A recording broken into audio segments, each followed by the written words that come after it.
Seguimos con WordCamp Valencia después del almuerzo y luego hay más comida todavía. Esto es un no parar, es un frenesí. Bueno, lo primero que quiero hacer es felicitaros por haber venido, por haber escogido este track en esta ocasión, esta charla, porque vais a poder disfrutar de una de las mayores expertas, si no la experta mayor que tenemos en la comunidad WordPress en español, no solamente en España, sino en todo el mundo, precisamente de este tema, del mundo de la tipografía. Doña Ana Cirujano Garzo es diseñadora de negocio digital, es una referente en la comunidad WordPress española. Cuando alguien tiene una duda sobre tipografía en general, es ella a la que recurre. Es además una de las co-creadoras de uno de los primeros plugins sobre tipografía variable, Fuentes Variable, que hubo en el repositorio oficial de WordPress. Además, es embajadora de marca de Pinza Solutions, copresentadora de uno de los mejores podcasts sobre marketing y branding que hay en Internet, que es Un Billete de Chatanuga, y profesora de la Universidad del Pueblo 3+Media School. Os dejo con ella y con la tipografía fluida de WordPress, que yo creo que es algo que vamos a disfrutar todos mucho seguro.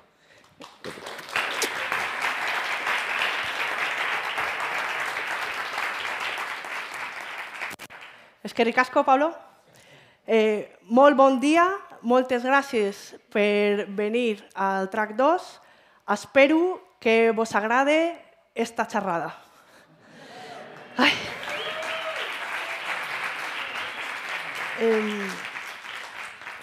Y ahora en castellano, ¿vale? Que soy de Madrid. Bueno, ya me ha presentado mi buen amigo Pablo muy bien. Somos socios en dos proyectos, como ha dicho, en 3+Media School y en Un Billete a Chattanooga. El lunes a las 6:30 de la tarde nos tendréis haciendo el bobo como ahora, pero hablando de diseño y de marketing. Sí que quiero agradecer a Pinza Solutions, que es patrocinador bronce de esta WordCamp y que apoya proyectos de la comunidad WordPress. Y también no quiero que se me olvide que en marzo tenemos WordCamp Torrelodones, la primera WordCamp de Torrelodones de la Sierra de Madrid, y que hay varios miembros de la Meetup de WordPress Torrelodones aquí, por eso gritan tanto. Así que nos vemos en marzo en Torrelodones si os apetece. Nada, vamos a hablar de diseño. Vamos a hablar de tipografía fluida. Primero voy a explicar lo que es la tipografía fluida y, sobre todo, por qué recomiendo que se utilice, ¿no? Pero antes voy a hablar de tipografía responsive. Es que esto está muy sensible. La tipografía responsive consiste en adaptar el tamaño de la letra al dispositivo en el que se va a leer, ¿no? Cuando utilizamos un dispositivo móvil tenemos la pantalla más cerca y cuando utilizamos un escritorio tenemos la pantalla más lejos. Por eso el tamaño del móvil, el tamaño es diferente, ¿no? En función de la distancia a la que leemos. Y además viene determinado ese tamaño por el espacio disponible. En móviles tenemos un ancho de pantalla mucho más reducido que en otros dispositivos con la pantalla más ancha. La pantalla de la izquierda es demasiado habitual en webs hechas con WordPress. Yo espero que todos los que estamos aquí, que nos dedicamos a crear webs con WordPress, a diseñar webs con WordPress, a implementar webs con WordPress, a encargar webs con WordPress a nuestros proveedores, que por favor cuando veamos el diseño de la izquierda, pidamos, hagamos que se adapte como está en el diseño de la derecha, ¿no? El diseño de la izquierda ocurre cuando no hacemos un diseño mobile first y las webs tienen los tamaños que serían óptimos para pantalla. Es muy habitual. Si veis el diseño, es como que muchas veces se parten palabras, lo habéis visto muchas veces. Se forman muchas de las líneas tienen solo 2 o 3 palabras, no se lee nada bien, ¿no? Aquí he tenido bastante cuidado con los márgenes, pero muchas veces también lo que se ve es que incluso se utiliza los márgenes izquierdo y derecho de escritorio e incluso, en vez de tener 2 o 3 palabras, una como tenemos en este ejemplo, incluso se tienen menos, ¿no? La columna tiene una palabra por línea. Eso es muy difícil de leer para cualquiera de nosotras, pero sobre todo para personas que tienen dificultades en la lectura, ¿no? Es horrible, no es accesible. Entonces, tenemos que trabajar mobile first. Esto no es nuevo, ya lo sabemos, pero es que joder, no se hace. Adaptar primero el tamaño de los distintos estilos de párrafo para que se lea correctamente. Los títulos en móvil tienen que ser más pequeños que los títulos en escritorio, por lo que hablamos de la distancia y por lo que vemos por el ancho disponible. Apetece mucho más leer el de la derecha que el de la izquierda, ¿no? Esto es así. En escritorio ocurre menos veces, porque se hace poco diseño mobile first, aunque llevamos años hablando de eso, pero también ocurre. Vemos diseños en los que el título es muy pequeño, los textos son muy pequeños, no se lee nada, ¿no? Y aquí todavía he tenido la decencia de limitar el ancho de la línea, porque lo otro es que no puedo con ello, pero un ejemplo malo habría sido otro muy habitual, que es que no limitamos el ancho de la línea, y entonces es como la Wikipedia, ¿no? Que tienes que leerlo así, y es horrible, ¿no? En escritorio. Entonces, por favor, adaptamos el tamaño a la pantalla, ¿no? La diferencia, una vez más, pues es evidente, ¿no? Se lee mucho mejor, con un tamaño mínimo. Se diferencia, hay una mejor jerarquía también, con lo cual diferenciamos mucho más fácil lo que es un título, lo que es un párrafo. Y es mucho más accesible. Comunicamos mucho mejor lo que nuestro cliente quiere comunicar, ¿no? Cumplimos mejor el objetivo, con lo cual ganamos más dinero. ¿Cómo se hacía esto antes? Lo que hacíamos por cada tipo de... iba a decir cada tipo de texto, en realidad es cada elemento que tenga un tratamiento tipográfico diferente o un tamaño diferente. Por cada uno de ellos poníamos una media query, en el mejor de los casos poníamos 3, poníamos para móviles, para dispositivos móviles, definíamos un ancho, un breakpoint para móviles, otro para tablet y otro para escritorio.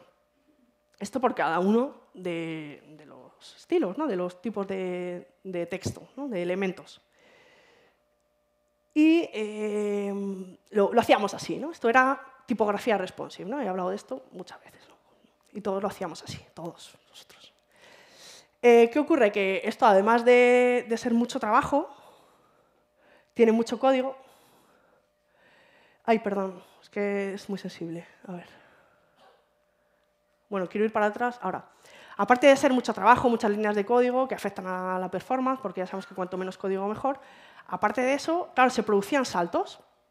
Porque si os fijáis, estamos declarando una media query de, por ejemplo, ¿no? de 40 rem para que en ese momento el párrafo cambie de un rem a 1,125 rem, lo que serían a priori 18 píxeles, y después no cambiamos el tamaño hasta que no llegamos a los 64 rem, con lo cual de un dispositivo de 41 rem a un dispositivo de 63 rem tenemos el mismo tamaño. Un rem son 16 píxeles a priori, si no lo cambia el usuario, si no lo cambiamos declarando en el CSS, ¿no?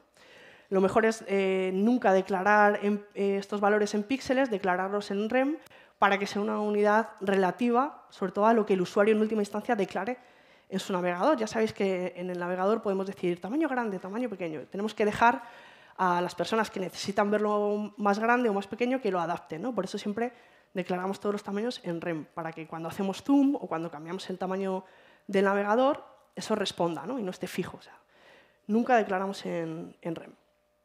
Entonces, ¿cómo lo solucionábamos antes? Pues con unidades relativas al viewport, que era esta imagen que tenemos aquí, ¿no? Decíamos, el H1, font size 20 VW. Esto era 20 unidades de viewport, que era la tipografía va a tener el tamaño del 20% del ancho del viewport. Y parecía que lo teníamos, porque ya no hay saltos. Ahora ya va respondiendo al tamaño y ese problema lo teníamos resuelto. ¿Qué problema nos encontrábamos? Dos problemas. Uno, que no hay un mínimo. Claro, si realmente queremos un mínimo, porque sí, el móvil lo vemos de cerca, pero queremos por lo menos que los párrafos tengan a lo mejor un mínimo de unos 16 píxeles, así, ¿no? Luego lo declaramos en rem, pero se renderiza en píxeles, ¿no? queremos un mínimo de tamaño, por mucho que la pantalla sea muy estrecha, que se lea correctamente.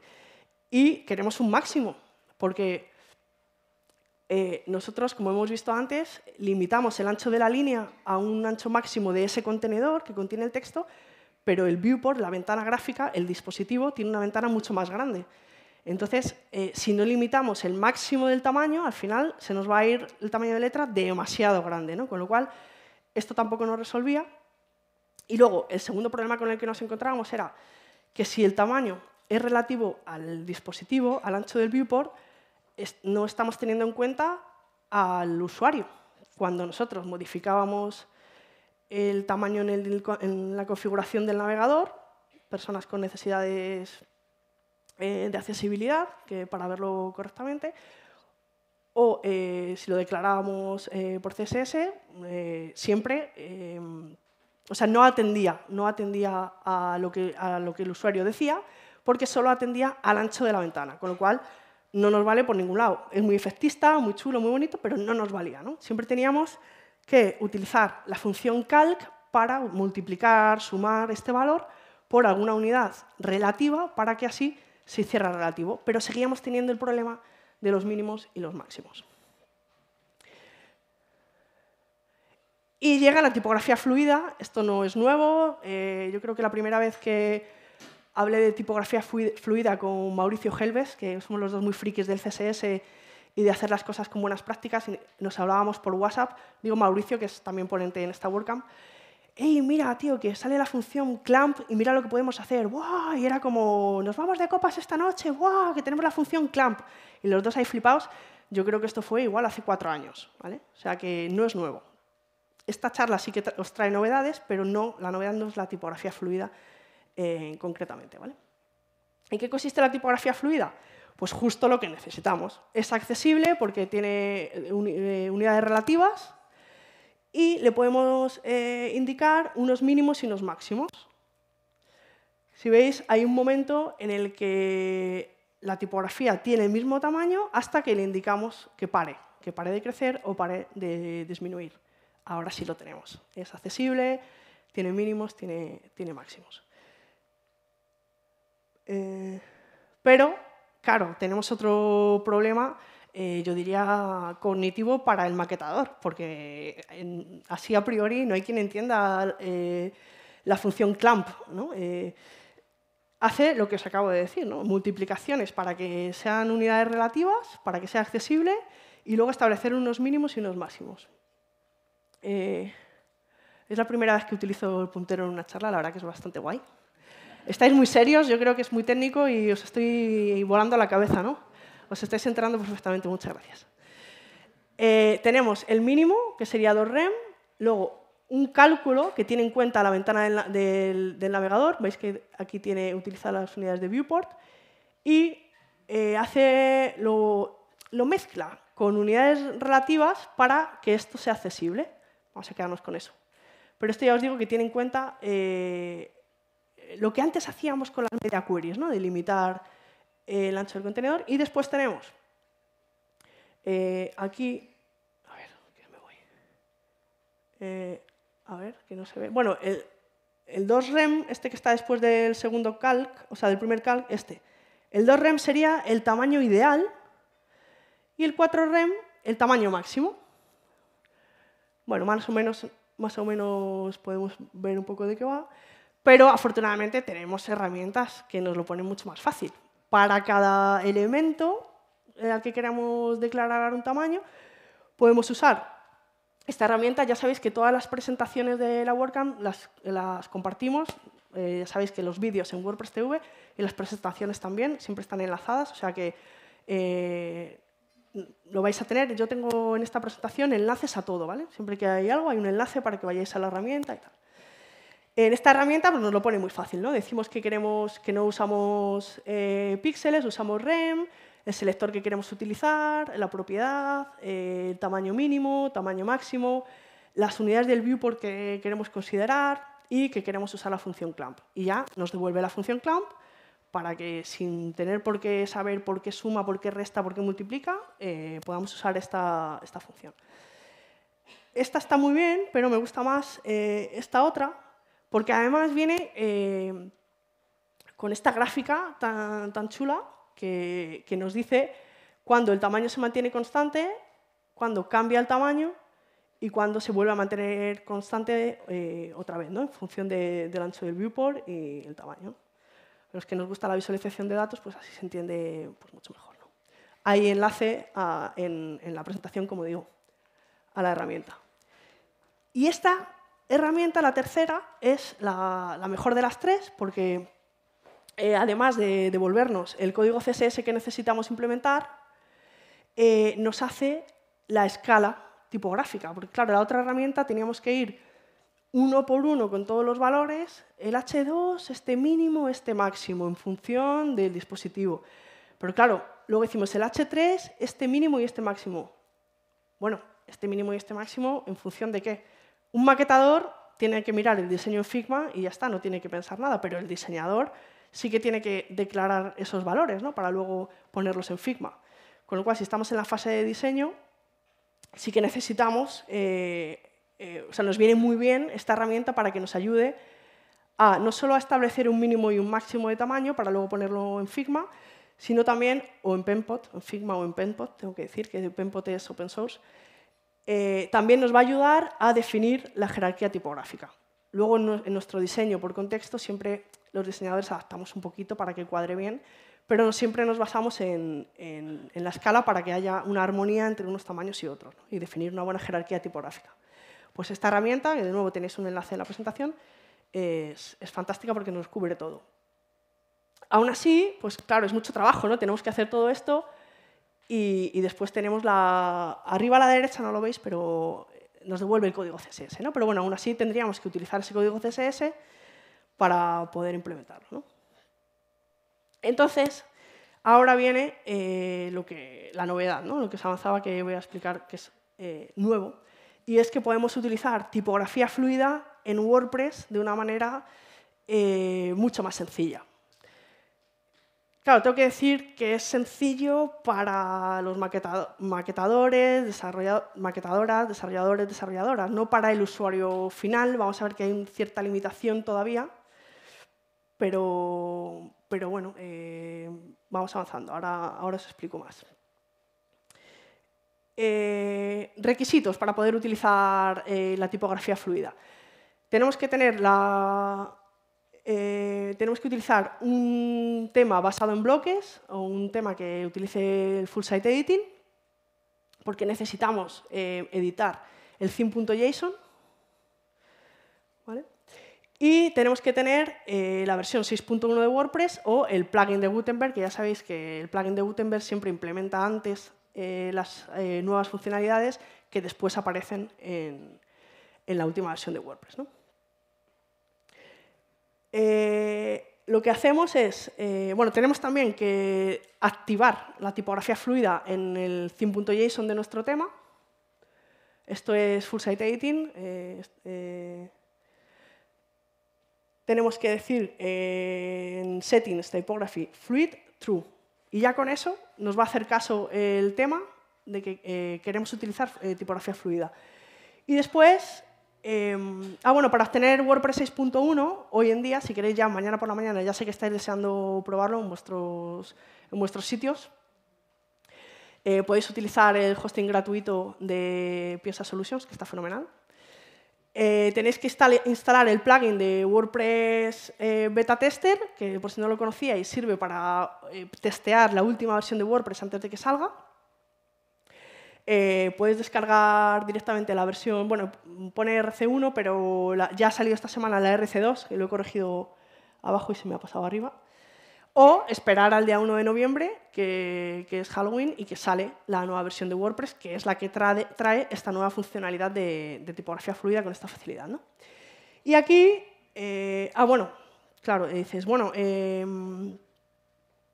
para poder declararlo, ¿no? Los valores fluidos, tendríamos que utilizar, como decía antes, los tamaños que nos pasa el diseñador o hacer nosotros como diseñadoras algo como esto, ¿no? Ya sé que no se ve muy bien, pero nosotros lo que hacemos en una herramienta de diseño web, como puede ser Figma o Penpot, lo que hacemos es declarar para cada uno de los estilos de texto diferentes, hacemos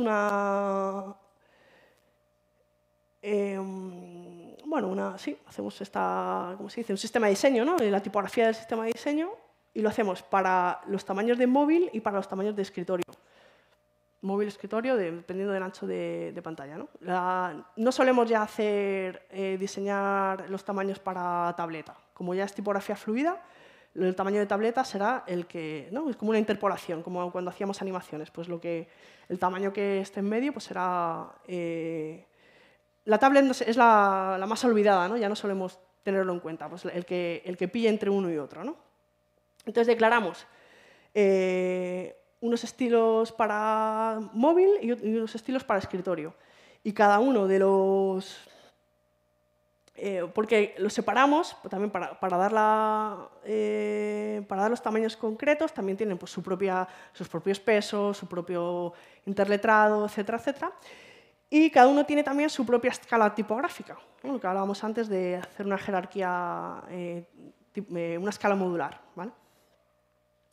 Y entonces ya podríamos hacer esto. Esto es la madre del cordero. O sea, la charla va de esto. Lo que hacemos es, para cada uno de los tamaños de letra, que pueden pertenecer a un estilo u otro, ¿vale? Luego estos tamaños los declararemos con variables CSS dentro de nuestras clases. Para cada uno de los tamaños establecemos que es fluid, bueno, esto no se ve, bueno, que es fluid, y le decimos un tamaño mínimo y un tamaño máximo. Y luego WordPress, a partir de la versión 6.1, ya da por hecho unos tamaños de viewport y lo hace accesible. Entonces, simplemente tenemos que indicar el tamaño mínimo y el tamaño máximo.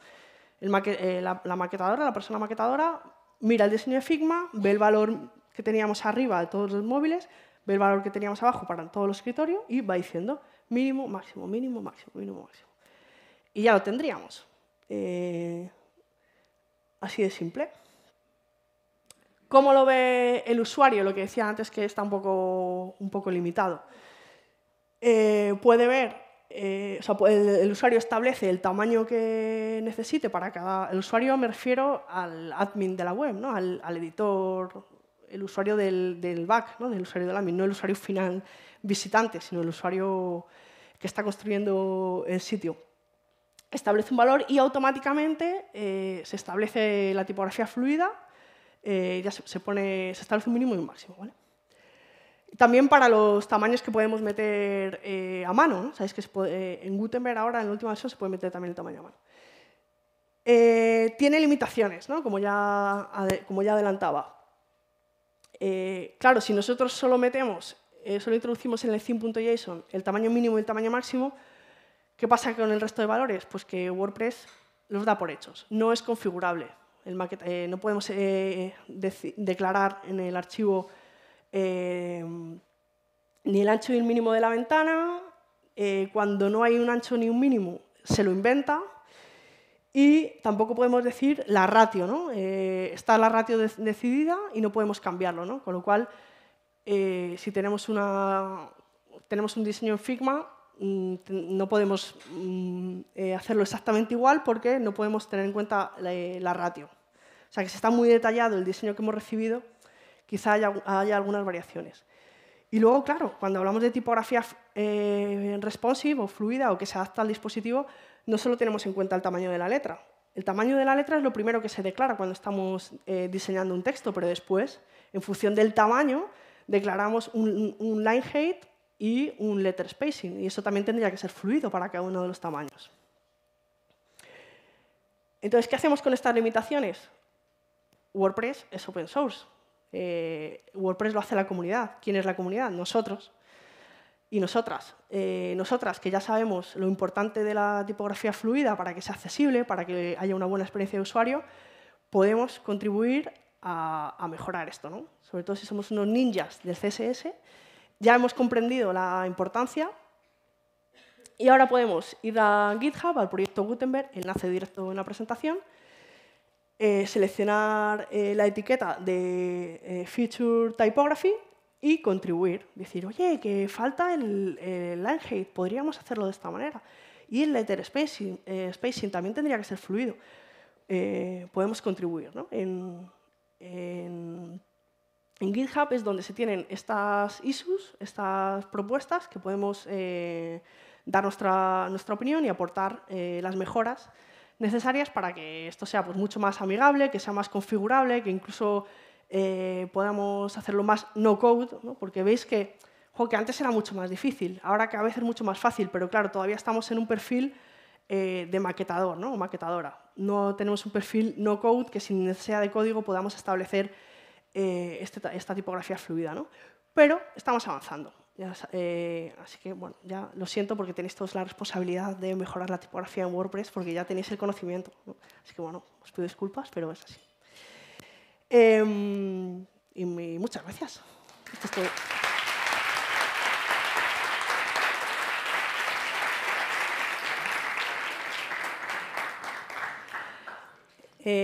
Preguntas, que sean fáciles.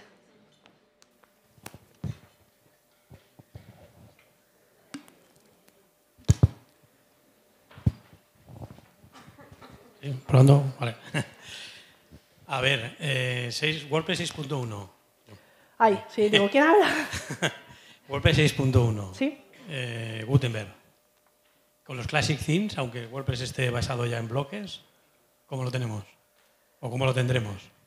Quiero decir, no utilizo un tema de bloques como tal, sino utilizo yo, por ejemplo, por nombrar uno, un code del Denfor. Sí.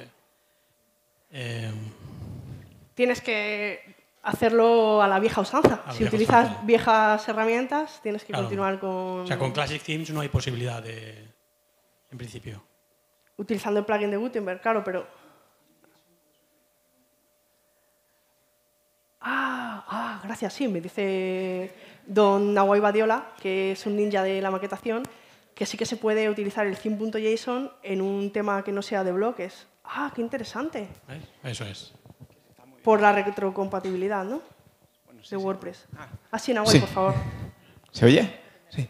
No, simplemente que en un tema clásico tú puedes añadir el fichero y puedes poner solo la tipografía, dejar que el resto se encargue tu CSS de toda la vida y ya con eso te lee. O sea, en cuanto Aunque no tengas ni el plugin de Gutenberg ni la última versión de WordPress. Sí, voy a ver si me calmo un poco, que me ha pillado el micro un poco desprevenido. Sí, la idea es que si detecta el theme.json, ya va a coger primero esa información y luego va a cargar tu CSS. Sí, pero puedes usar theme.json para declarar valores, pero activar la tipografía fluida no te lo cogerá porque falta ese código de... No, o sea, piensa que todo... O sea, si ya tienes 6.1...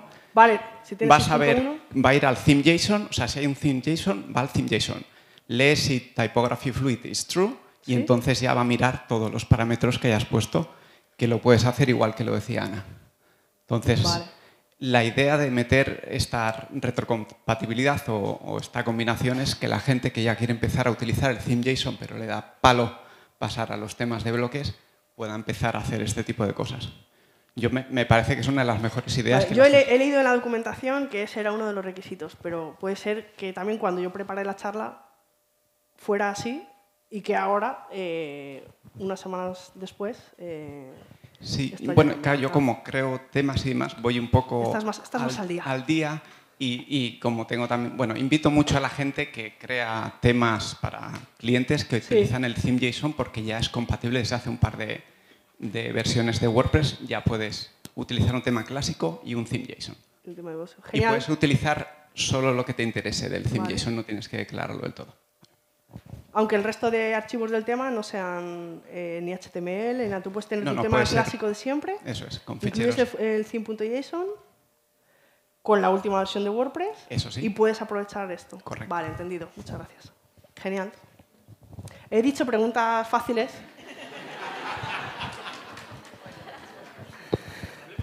Hola. ¿Cómo solucionar el problema de adaptación fluido al contenedor y no a la ventana del navegador? De momento las container queries, en la última versión de Chrome están aceptadas, pero todavía Firefox no las soporta. Entonces hay que esperar un poco.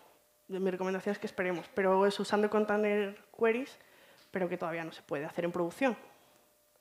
Pero sí, muy buena pregunta, porque cuando podamos usar las consultas de contenedor y no de dispositivo, podremos hacer mejores diseños responsive, claro, porque nos adaptaremos justo no al ancho de la ventana, que no tiene nada que ver con nuestro ancho de la columna, ¿no? Que luego además vamos cambiando, efectivamente, sí. Pero bueno, todavía hay que esperarse hasta que lo soporte, sea compatible con Firefox. Pero justo en la última versión de Chrome, que salió la semana pasada, ya tenemos las container queries, o sea que ya queda poco. Hola, Ana. Hola. Quería felicitarle por la charla y decirte Gracias. que estoy seguro de que me has ahorrado un dolor de cabeza, o muchos, con el tema de tipografías, porque al final en los dispositivos te vuelves loco. Y quería aprovechar para ahorrarme otro dolor de cabeza más y preguntarte el tema de... He dicho preguntas fáciles. No, pues está muy fácil. Es, en tu experiencia, ¿esto es consistente con los navegadores o tenemos que ir con ojo de que, bueno, vale, lo hemos hecho, pero ahora resulta que en Safari no sale igual? Clamp. ¿O qué? Sí, la función clamp, ya te digo, llevamos años con ella y es compatible, puedes mirar en Can I Use, es totalmente compatible desde hace años, es genial. Sí, pero que se porta bien, ¿no? Digamos que... Se porta bien, Vale. se porta bien. Vale, gracias. Bueno, muchas gracias a todos. No da tiempo a más, Ana. Muchas gracias. Y nada, muchas gracias. Un aplauso.